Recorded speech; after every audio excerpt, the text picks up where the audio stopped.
I'm Rosa Hart. I have four podcasts. I do one for University of Miami, which is Aging Like a Pro. I have one that's local to Louisville, Kentucky, called the Lou Review, and I have Nurse Rosa's Insights, which is an outgrowth of my other medical podcast. In that a lot of people reach out to me and they say, "I want to be on your podcast," and I'm like, "I'm sure you do, but you don't have anything to do with our topic." So, but they're still interesting, and I still want to talk to them. So it gave me a platform to interview them on Riverside and find out what great things they're doing and what their ideas are, and then amplify that through that podcast.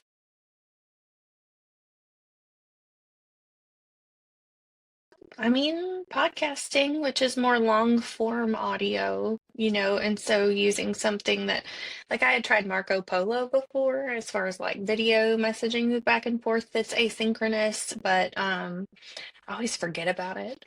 I feel like I've been doing that more actually with AI because it's easier to like put my ideas out there and then say, okay, like, help me format this and make it not a pile of spaghetti, but instead more like um an organized something that makes sense. But otherwise, like in school and everything, I always had to write papers typing, and was like Semi. I wouldn't identify as a writer because I don't want to sit down and write. And yeah,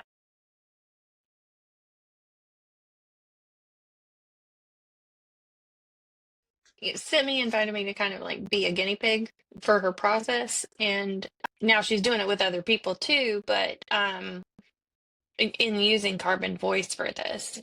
And I would not be considering writing a book, let alone have a book written, if we had not had this efficiency in place, because I was able to speak for 20 minutes on the way to work for several days, I guess, over the course of a month, and 4 hours of speaking. And she was able to like make a book out of it. And we had the little subcategories that we were able to like go back and, oh, in this chapter, or oh, in this topic, you can add more voice notes in that category, which helped as far as like which question, because like maybe I would be walking around and think, oh, I know something that related to that topic, but it was like something I did yesterday. So it wasn't just like sequential chronologically. It was, we were able to like keep it organized within itself for her to look at and for me to find again. But then, yeah, so I just 100% wouldn't do it otherwise because I don't have time, as you can imagine.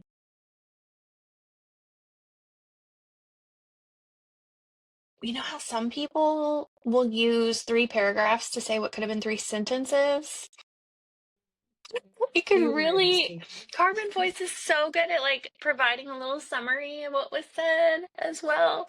Um, So even if you like you use it as you send the email of the voice note, you could also just like look at the little note of, okay, what was their point, and not even go through the whole long thing. So it could save so much time.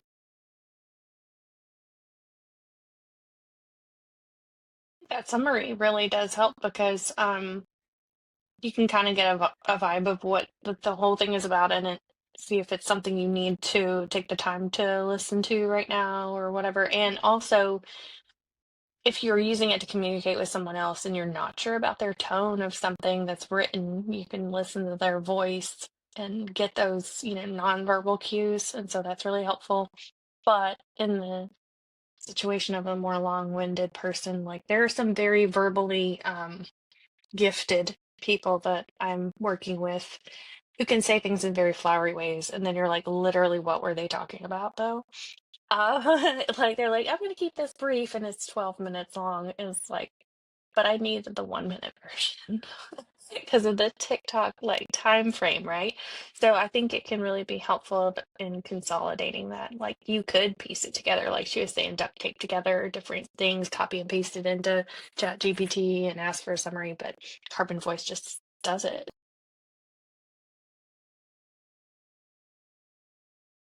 One of the key things is it didn't cut into my workday. Like I talked on my drive into work when I normally would listen to podcasts. And so it wasn't really taking away from anything else that I was doing.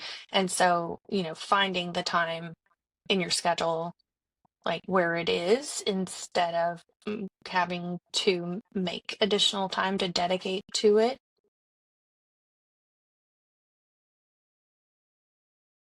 I think there are some people who take too long to respond to an email, but they love to send me voice messages, like just via text. I hate that. I absolutely hate it. Because I'm not always in a place where I can listen to it. And maybe I don't want it to start playing in my car. And, you know, so I think there's definitely a demand for having that voice ability, but also people who use voice texting. I don't know of anybody who uses it for email, and I really think that, using it in conjunction with email could be good in a work setting. And like she was saying, different shifts.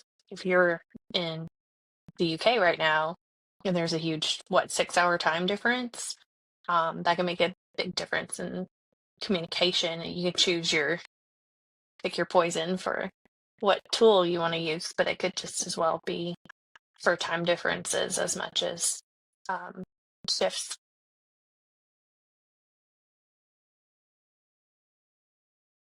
The name of the book is going to be Speak Up, Start Now. And um, it's about overcoming imposter syndrome. And when you have a message you want to get out there, to not wait for permission or approval or perfection in order to get it out there.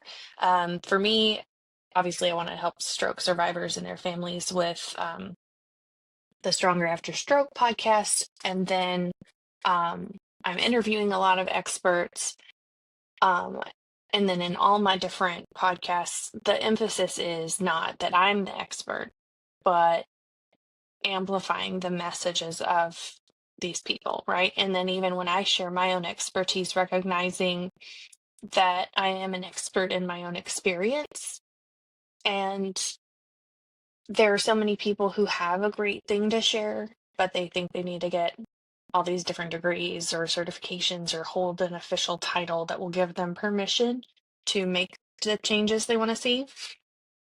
And so, in putting this book out there, what I wanted to do was just share with them, you know, my journey and why I'm doing this, and this being the podcasting and public speaking and things like that. Even though I'm a bachelor degree prepared nurse, I'm not doctorally prepared. You can't say Dr. Rosa Hart, or you can say it, but it won't be accurate.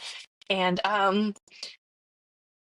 so I really feel like this process has been part of that, because I think a lot of people get writer's block and they're like, I want to get something out there, but they want it to wait until it's perfect. And it's a really great way to get over that hurdle of waiting for perfection to happen before you start. And then it's been really great to just put your ideas out and then make sense of them without having that paralysis of analysis.